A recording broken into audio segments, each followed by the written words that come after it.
శ్రీమాత్రే నమ. జై గురు దత్తాత్రేయ నమ. సెప్టెంబర్ 2వ తారీఖు నుంచి నవంబర్ 5వ తారీఖు మధ్యలో శుక్రగ్రహం తన స్వక్షేత్రం మరియు మూల త్రికోణ రాశి అయినటువంటి తులారాశిలోకి ప్రవేశించడం జరుగుతుంది. సుమారు 65 రోజుల పాటు, ఎక్కువ రోజుల పాటు సుదీర్ఘంగా తులారాశిలో సంచరించడం జరుగుతుంది. శుక్రుడు జాతకంలో గోచారంలో ఎంత బలంగా ఉంటే స్త్రీలకంత అనుకూలంగా, ఆకర్షణగా, ఆర్థికంగా అనుకూలంగా ఉంటుంది. ఎక్కువ శుభకార్యాలు జరుగుతూ ఉంటాయి. ఇది సినిమా పరిశ్రమ వారికి కూడా చాలా మంచి రోజులనే చెప్పచ్చు. అయితే ఇదే శుక్రుడు అక్టోబర్ 3వ తారీఖున, అంటే తులారాశిలో ఉంటూనే అక్టోబర్ 3వ తారీఖున వక్రగమనం పొందడం జరుగుతుంది. అది నవంబర్ 14 దాకా సుమారు 42 రోజుల పాటు ఈ వక్రగమనంలో ఈ శుక్రుడు మరింత బలవంతుడై ఉంటాడు. శుక్రుడు, గురువు మొదలగు శుభగ్రహాలు వక్రించినప్పుడు ఎక్కువ బలాన్ని కలిగి ఉంటాయి. మరి శుక్రుడు వక్రించినప్పుడు చాలా వరకు స్త్రీలు కానీ మగవాళ్ళు కానీ గతంలో దూరమైన వారు తిరిగి దగ్గర అవ్వడం జరుగుతూ ఉంటుంది. సరే, ప్రేమికులు ఉన్నారు, లేదంటే భార్యాభర్తలు ఉన్నారు, స్నేహితులు బాగా ఫ్రెండ్షిప్లో ఉన్నవాళ్ళు, ఏదో కారణాల వాళ్ళు విడిపోయి ఉన్నవాళ్ళు, దూరంగా ఉన్నవాళ్ళు మరి తిరిగి శుక్ర వక్రించినప్పుడు వారి జీవితంలో మళ్ళా తిరిగి కలుసుకోవడం, ఒక అండర్స్టాండింగ్ రావడం జరుగుతూ ఉంటుంది. సర్వసాధారణంగా ఎవరి జన్మజాతకంలో అయినా వాళ్ళు పుట్టినప్పుడు శుక్రగ్రహం వక్రించి ఉంటే వారి జీవితంలో అనుకున్న వివాహం జరగదు. ఎవరినో ప్రేమిస్తారు, సడన్గా ఆ ప్రేమ క్యాన్సిల్ అవుతుంది, అప్పుడు పెద్దలు కూర్చుని వివాహం జరుగుతూ ఉంటుంది. అలాగే జన్మజాతకంలో శుక్రుడు బలంగా ఉంటే, మగవారికి శుక్రుడు బలంగా వారి జాతకంలో ఉచ్చులో కానీ, తులలో కానీ, వృషభంలో కానీ బలవంతుడై ఉంటే వారికి వివాహం తర్వాత బాగా కలిసి రావడం జరుగుతూ ఉంటుంది. అలాగే వాళ్ళకి స్త్రీ సంతానం కలిగిన తర్వాత బాగా కలిసి రావడం జరుగుతూ ఉంటుంది. అంటే ఎవరికైనా జాతకంలో శుక్రుడు మంచి బలంగా ఉంటే వాళ్ళకి కంపల్సరీగా స్త్రీ సంతానం కలుగుతారు. స్త్రీ సంతానం కలిగిన తర్వాత వాళ్ళ జీవితంలో గొప్ప అదృష్టవంతులుగా మారడం జరుగుతూ ఉంటుంది. అదే స్త్రీల జాతకంలో శుక్రుడు ఎంత బలంగా ఉంటే వారి యొక్క ఆరోగ్యం బాగుంటుంది, ఆకర్షణగా ఉంటారు, సౌభాగ్యయోగం కలుగుతుంది, తొందరగా వివాహం జరుగుతూ ఉంటుంది. అదే శుక్రుడు కంబస్ట్ అయినా, నీచలో ఉన్న, పాపగ్రహాలతో కలిసి ఉన్న వారి యొక్క జీవితంలో అనేక ఎదురు దెబ్బలు, అనేక కష్టాలు ఎదుర్కొంటారు, జీవితంలో గుడ్ విల్ పోగొట్టుకుంటారు, అనేక రకాల విమర్శలకి లోనవడం జరుగుతుంటుంది. వ్యక్తిగతంగా వాళ్ళ జీవితం కూడా అనేక రకాలుగా మోసపోయి ఇబ్బంది పడడం జరుగుతూ ఉంటుంది. అయితే ప్రస్తుతం మనకి ఈ శుక్రగ్రహం 65 రోజుల పాటు తులారాశిలో సంచరించినప్పుడు మాలవ్య మహాపురుష యోగం అనే యోగం ఏర్పడుతూ ఉంటుంది. అది అందరికీ ఏర్పడదు, కొన్ని రాశుల వారికి ఈ యోగం ఏర్పడుతూ ఉంటుంది. మరి కొంతమందికి ఉచ్చక్షేత్రంలో ఉన్న ఫలితం కూడా రావడం జరుగుతుంటుంది. బట్ ఏంటి, ఏ విధంగా ఈ శుక్రుడు ఏ రాశి వారికి ఎటువంటి ఫలితం ఇవ్వబోతున్నాడు అన్నది మనం వివరంగా తెలుసుకునే ప్రయత్నం చేద్దాం. అలాగే శుక్రగ్రహానికి పరిహారం కూడా చేసుకుంటే శుక్రుడు ఏ స్థితిలో ఉన్నా వారి జీవితంలో అనుగ్రహం కలిగి మళ్ళా వారి యొక్క జీవితం చాలా లగ్జరీగా, ఆకర్షణగా, అందంగా ఉండే అవకాశం ఉంటుంది. కర్కాటక రాశి వారికి సెప్టెంబర్ 2వ తారీఖు నుంచి నవంబర్ 5 మధ్యలో శుక్రుడు తులారాశి ప్రవేశంతో ఈ రాశి వారికి 65 రోజుల పాటు మాలవ్య మహాపురుష యోగం అనే అద్భుతమైనటువంటి పంచమహాపురుష యోగం అంటే ఏర్పడడం జరిగింది. అంటే ఈ కర్కాటక రాశి వారి అదృష్టం చూడండి. ఆల్రెడీ కర్కాటక రాశి వారికి రాశి అందే గురువు ఉచ్చస్థితిలో ఉండగా ఏర్పడినటువంటి అంశ మహాపురుష యోగం. అంటే వాళ్ళలో ఉన్నటువంటి టాలెంట్కి తగిన గుర్తింపు ఉంటుంది, ధనం, ఐశ్వర్యం, సంపద, విజ్ఞానం, జ్ఞానం ఇవన్నీ ఈ యోగం వలన ఏర్పడుతూ ఉంటాయి. మరి ఇప్పుడు ఏర్పడినటువంటి మాలవ్య మహాపురుష యోగం, ఇది శుక్రుడు సంబంధించిన యోగం అవటం వల్ల శుక్రుని కారకత్వాలన్నీ జాతకుడికి అనుకూలంగా వస్తాయి. ప్రధానంగా భూ సంపద పెరుగుతుంది, సొంత గృహం ఆశ నెరవేరుతుంది. అంటే మనకి శుక్రుడు పరశురామ అవతారానికి ప్రతీకగా ఉండడం జరుగుతూ ఉంటుంది. అంటే పరశురాముడు మొత్తం ప్రపంచంలో ఉన్న భూమినంతా సంపాదించడం జరిగింది. అంటే రాజులను ఓడించో ఇంకో రంగాను అతను మొత్తం భూమి సంపాదించడం. దాని తర్వాత చాలా ధైర్యవంతుడు, మహా గొప్ప వీరుడు మాట. అటువంటి వీరత్వ లక్షణాలు కలిగి ఉంటారు. సొంత ఈ భూమి ఏదో ఒక ఆస్తి సంపాదించుకునే ప్రయత్నం నెరవేరుతుంది.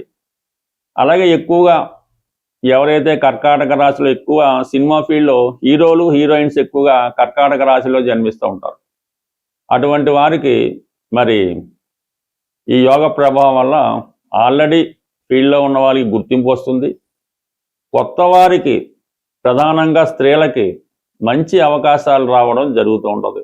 అలాగే మీరు ఏదైనా ఒక కొత్త వాహనాన్ని కొనుక్కోవడం, గృహాన్ని చాలా అందంగా అలంకరించడం, అలాగే శుక్రుడు కూడా భార్యకారకుడు అవటం వల్ల వివాహం కొరకు ఎదురు చూస్తున్నటువంటి వాళ్ళు ఎవరైనా ఉంటే వాళ్ళకి ఈ వివాహం జరిగే అవకాశం ఉంది. అంటే శుక్రుడు ఈ యోగ ప్రభావం ఎలా ఉంటుందంటే చతుర్థ భావంలో ఉన్నటువంటి ఫలితాలు, విద్యని ఇస్తాడు, అలాగే వాహనాన్ని, సంపదని ఇస్తాడు.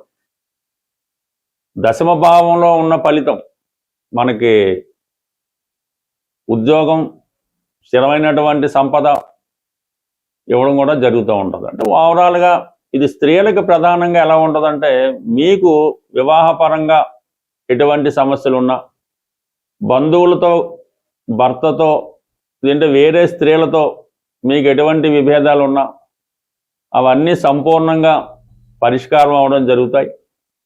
స్త్రీలకు వివాహ ప్రయత్నంతో పాటు ప్రధానంగా విదేశ ప్రయత్నాలు, ఎవరైతే విదేశంలో ఉన్నటువంటి తమ భర్త గారిని కలుసుకోవాలనుకుంటున్నారో, కొంతమంది ఈ మధ్యకాలంలో విదేశంలో ఉంటూ స్వదేశంలో భర్త పిల్లలు ఉండడం జరుగుతూ ఉంటుంది.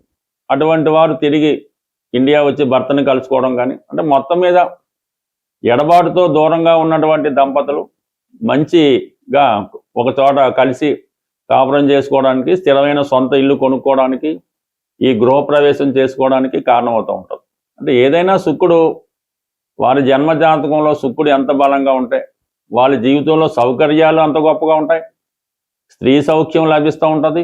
స్త్రీలకు మంచి ఆరోగ్యంతో పాటు ఐశ్వర్యాన్ని, మంచి ఖరీదైనటువంటి వస్త్రాలు, నగలు ఇవ్వడం జరుగుతూ ఉంటుంది. అంటే సర్వసాధారణంగా ఏ రాశి వారికైనా శుక్రుడు చాలా బలంగా స్వక్షేత్రంలో ఉచ్చులో ఉంటే వాళ్ళు ఒరిజినల్ బంగారు నగలు వేసుకొని పట్టు వస్త్రాలు ధరిస్తూ ఉంటారు.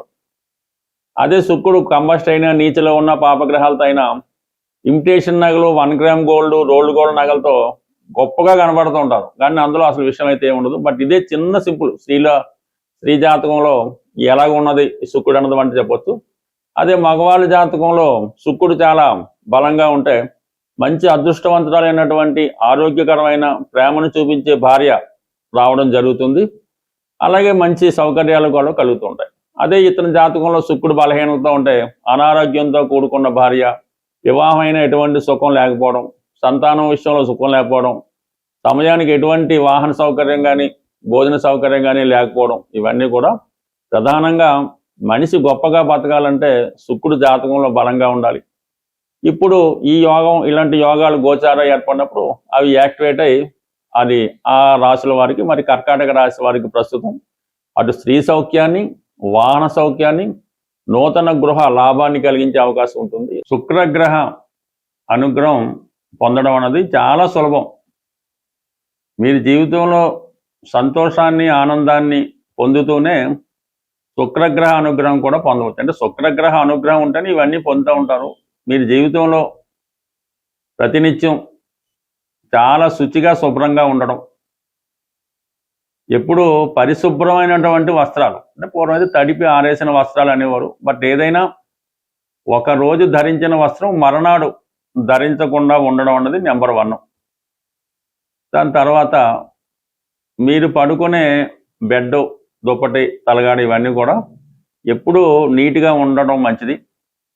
అవి వీలైనంత తొందరగా మారుస్తూ ఉంటే మీకు ఇటువంటి శుక్రగ్రహ అనుగ్రహం లభిస్తుంది. దాని తర్వాత ఆహార విషయంలో కూడా అంటే ఎక్కువగా తీపి పదార్థాలకి శుక్రుడు కారణం అవుతూ ఉంటాడు.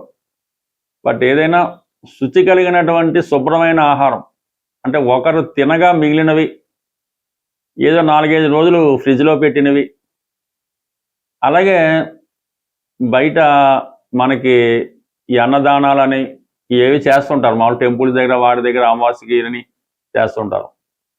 సాధ్యమైనంత వరకు అటువంటి వాటిలో అంటే సమూహంగా ఏదో వెళ్ళి తినడం అలాంటివి కూడా మీకు అంత అనుకూలమైన కాదు. ఏదో మిమ్మల్ని ఆహ్వానించారు ఒక పెళ్లి భోజనం లేదంటే ఒక దేవాలయంలో అలా పర్వాలేదు, కానీ ఎక్కడ పెడితే అక్కడ పెట్టినటువంటి ఈ అన్న సంతర్పణలో అన్నదానాల్లో 99% పాల్గొనడం అన్నది అది మంచి కార్యక్రమం కాదు.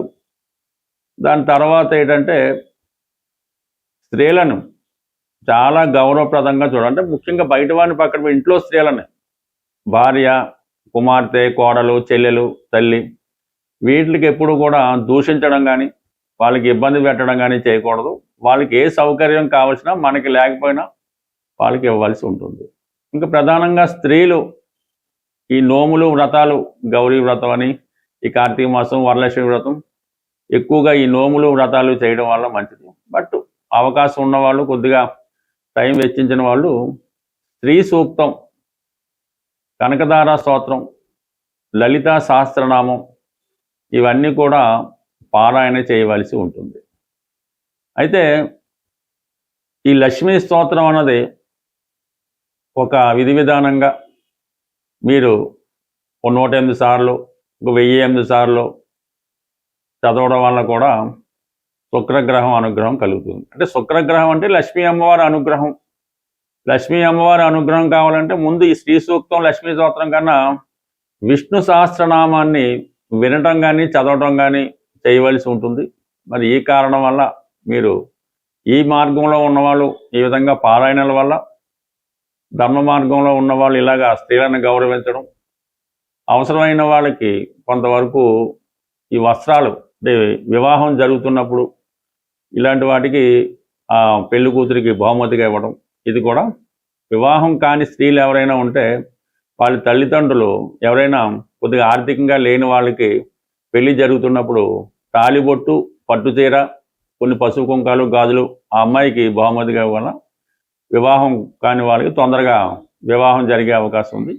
ఇక ప్రధానంగా జీవితంలో బాగా అబ్జర్వ్ చేయండి, శుక్రవారం రోజు ఎట్టి పరిస్థితుల్లో కూడా ధనాన్ని బయటికి పంపించకూడదు.